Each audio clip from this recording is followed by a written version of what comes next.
بسم الله الرحمن الرحيم. السلام عليكم ورحمة الله تعالى وبركاته. وقبناهاجي وحلقاني qodobada aan ku dul istaagay waxa weeye xasan sheekh maxamuud oo wali meesha u dhaqaaqaba jifidiisa u horkacaya. Shalay waxaan idin sheegay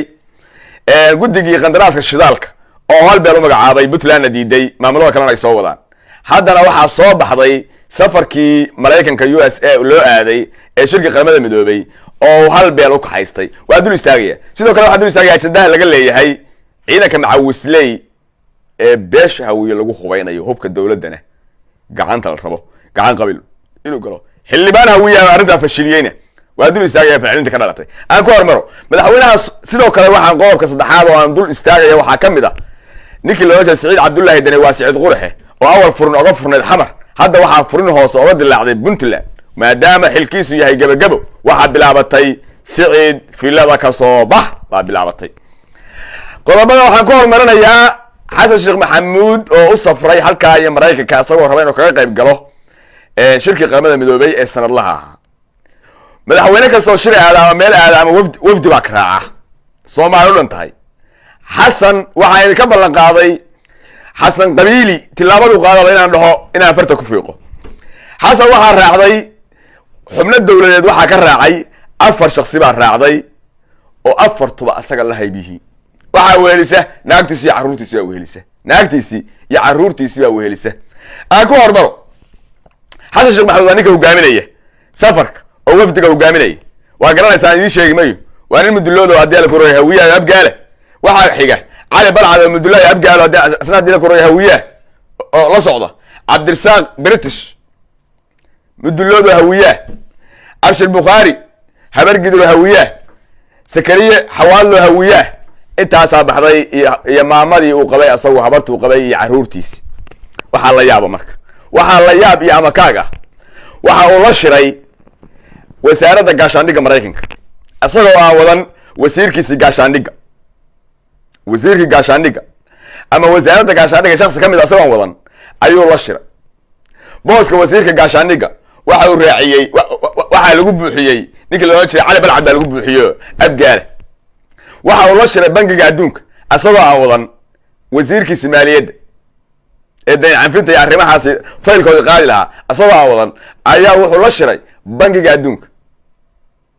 waxa uu la shiray haddii alla ku rooyahay waxa uu shaqo qabanayo wasiirka arrimaha dibadda Soomaaliya lama uu socdo oo boosku raaci lahaa ama wasiirka arrimaha dibadda Soomaaliya raaci lahaa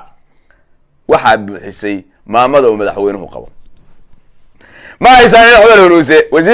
وزيركي دمايو arrimaha dibadda ma haysa hal safar la magacaawyo hal safar oo caalam oo soo magaranaysa boorsada un baa waxa usii wada ninka la yiraahdo xasan baa boorso diyaaradaasi saaran asagoo xamar baa meel laga dejiyay halka fariiso guriga deg qabiil baa matasha ma jeerteen la yiraahdo la yiri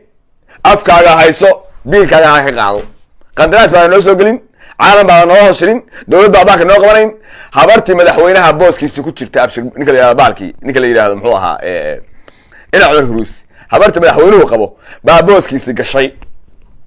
wasaaradaha adduunka gaashaandhigiyo Mareykanku leeyahay qaramada midoobay wa soo ninkii loo kaxaysan jiray wasiirka arrimaha dibadda soo ma ahayn ninka caalamka iyo dawladda u dhaxay. xasan asaga wax kasta isku ah inta wixii ka soo harana beeshiisa uu ah allahumma ballaqt beeshiisa baa uu ah madaxweynaha iyagu waa ninkaas weeye maanta fadla ummadda Soomaaliya madaxweynaha uu ah ninka inta Mareykan u duulay wafdiga uu ka haysanayo ay yihiin asaga iyo afarta mas'uul uu ka haystay mar labaad baan ku celinayaa waa cali balcad oo mudulooda waa cabdisaaq british oo mudulooda waa abshir bukhari oo habar gidira waa sakariye xawaallah wayaa igu beeninaya madaxweynuhu intaas madaxweyne u ah hawiyo madaxweyne u yahay dir digli mirflay daaroodo allah idin aruuriyo hadduu khayr leeyahay madaxweyne ummadda u dhaxeeya madaxweyne hadduu meel aadayana aan jifidiisu raacin waana soo maray balse waa haysan weynay ummadda Soomaaliyeed waa haysan weyn madaxweyne daacada oo meeshu aaday aan qabiil u fiirinayn ee haddii la ku rooyaa hawiye la socdo ee dir la socoto ee digli iyo mirif la socdo ee jaleer weyn la socoto ee ummadooda la socoto ee shaansho la socoto وانا صوم مري بس هو شفيع سوينه وهي وشفيع سوينه وحانو كدورناي مدحوينه aaminsan beeshiisa madaxweyne aaminsan in qabiilkiisu kaliya ay la socon karaan madaxweyne aaminsan inta kale inuu cag iska saaro 4 sano oo mandate ka haystana si qabyaalaysan u shaqaysto maalin waxaan arkay saaxiibka Sheekh Xasan wadaadka Nairobi fadhiyo la neerahayo hadii la ku rooyahay hadii la ku rooyahay ninka la yiraahdo muxuu ahaa Sheekh Xasan oo hadii la ku rooyahay ogaadeen maalin buu hadlayo arintan ka hadlayo midna wuxuu daawaday video kaga hadlayay wasaaradii waxbarashada sida loo kala qaatay markii la 40 waxa iska bahalkii 45 40 waxa banaadir 45 waxa hadii la ku rooyahay waa wadeen waxbarashada 45 waxa meesha la yiraahdo galmudug 45 heer shabeelle halka waxa soo baxay 9 baa wiil halka dhigta koonfur galbeed 25 Jubbaland 25 Puntland 25 Somaliland 25 inta ay qaateen iyo inta Soomaali oo dhan qaadatay baan soo dhaway 150 bay waxay qaateen 9 lixdana waxa la yiri ummadda kale oo dhan hawiyana 9 ha qaato lixdana Soomaalida soo hartay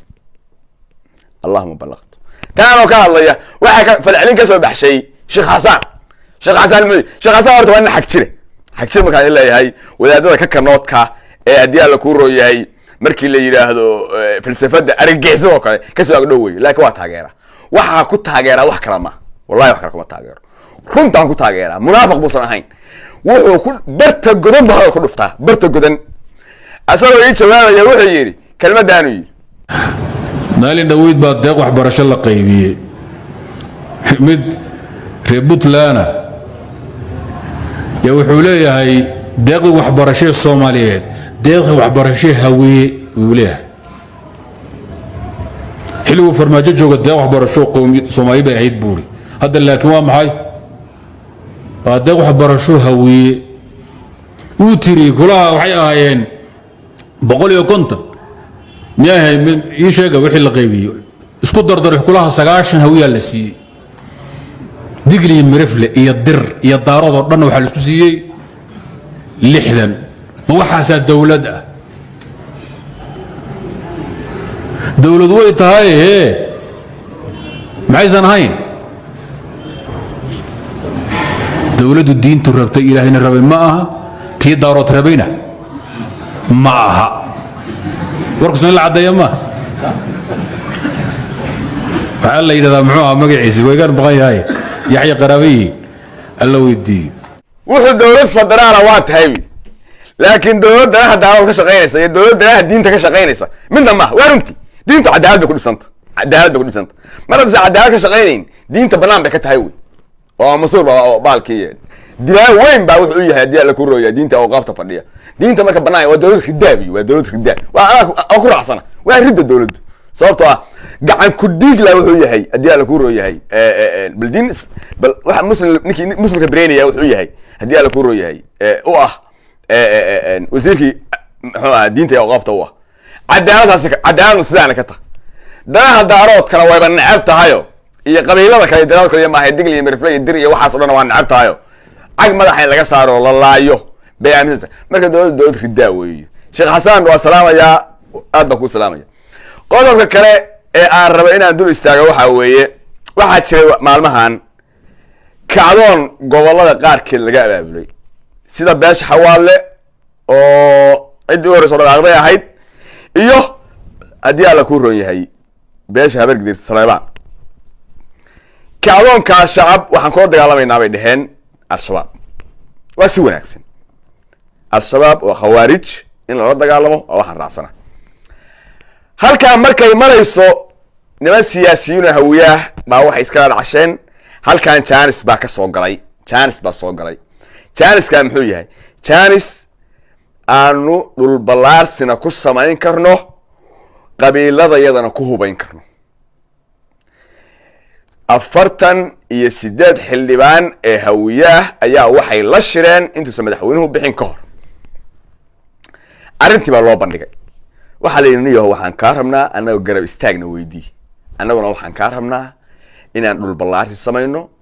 haddii alla ku rooyahay ilaa iyo koonfur galbeed lafta gareen hawiya meesha la dega hawiye xildhibaano ma ogola halkaan haddii alla ku rooyahay meesha la yiraahdo marka iyo dir iyo waxaasoo dhan iska buusnaarnaa waxaan kaga baahannahay al-shabaabna annagoo dhahayna al-shabaabna waa la diriraynaa bal xaggana dhul ballaarsi ka samaynaynaa waxaan kaaga baahannahay inaan qabiilada hawiye hubaysid diyaar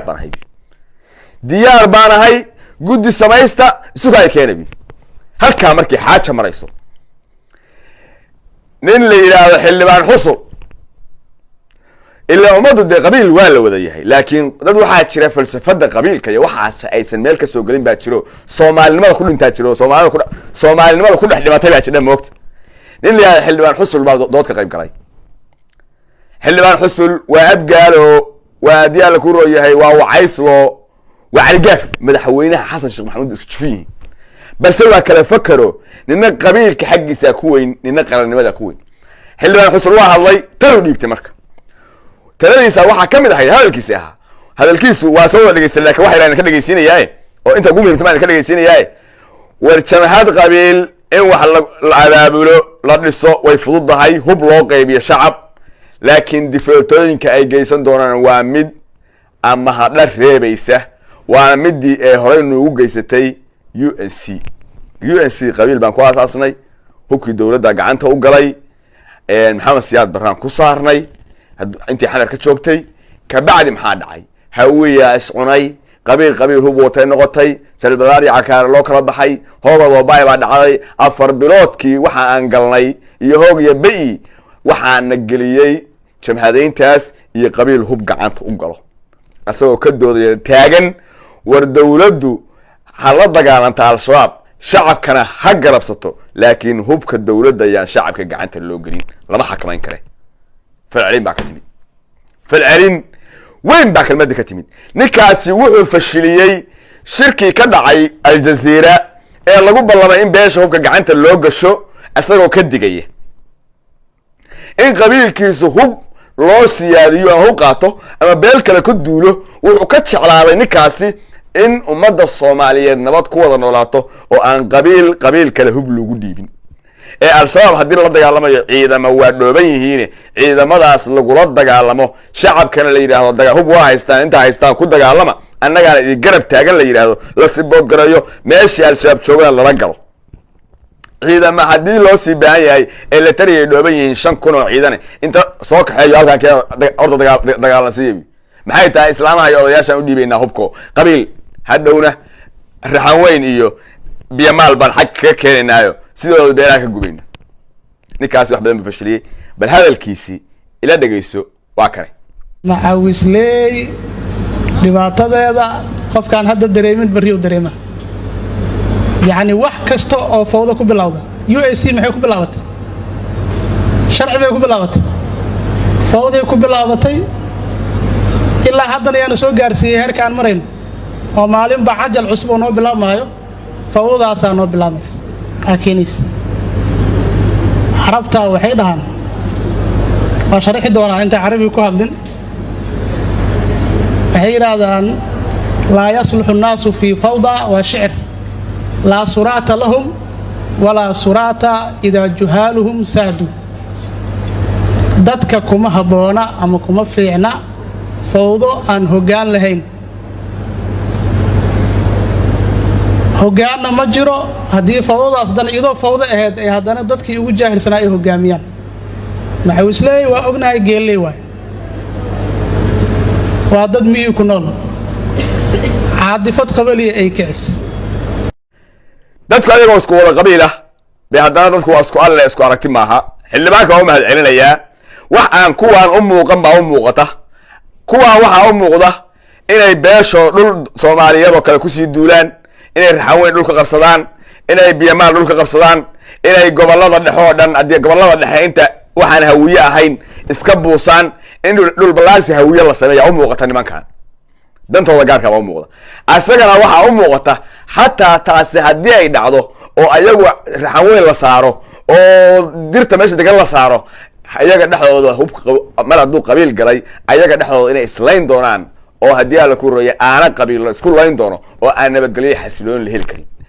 bal kaliya lagu heli karo nabadgelyo xasiloon lagu heli karo in qaran Soomaaliyeed hubku gacantiisa ku jiro dadka shacabkaana ay shacab ahaadaan ay soo haysan ba asaga u muuqata dadku waa isku alla isku aragtima asaguna waa Cali Gaaf madaxweynuhu waa Cali Gaaf waa laba nool ma adeera laakiin midna qarannima u muuqata midna qabiil baa u muuqda intaas kala bedelay xilwaanka waxaan leeyahay ilaahay noocaaga oo kale ha noo soo badiyo macawisle in la garab istaago dawladdu garab istaagto hadii la dagaal macna garab lagu siiyay dagaalamaan ciidanku dhinac raaco annaga taageersan al-shabaab la dagaalamo laakiin waxaan ka digaynaa aniga iyo xildhibaankuba in hub qabiil loo qaybiyo Soomaaliya dib loogu celiyo chapter 7 dib loogu celiyo iyo cunaqabatayntii hubka dib loogu celiyo hadda xoogaa baa la khayfiyay small arms kana loo ogolyahay wixii dhashiika u weyn yahay aaka wuxuu yar yahay dhashiikana u weyn yahay baana loo ogolyahay hadii hubka qabiilka gacanta loo sii gasho farahay ka baxaysa chapter 7 baa dib loogu laabanaya cunaqabatayn baa dhacaysa waxa dhacaysa in xabad aaka la waayo ee al-shabaab iska celi xasanow kursi Soomaaliya ku fadhida kursi qabiil kuma fadhida kada xasanow kada baan ku leeyahay hadii qabiil wax lagu socanayo qabiil soconayo ninkii ku soo tababaray adiga ee Hindiya kugu hayn jiray ee aad gurigiisa ku noolaan jirtay waa Mudane Caydiid Allah u naxariiste baa qabiil meel ku gaari lahaa kuna noolaan lahaa wadadii Caydiid maray ee foosha xumayd adiguna hamari qabiilkaaga maanta halka taagan oo ka soo horjeesaday waxa ay kaaga soo horjeeseen wax kala ma aha war qabyaalinama qaadee qaranka u shaqeeyay kulay halkaas aan qodobka kaga baxay intaasna iga sii gaarsiiya fariintaydana godkiisa ugu rida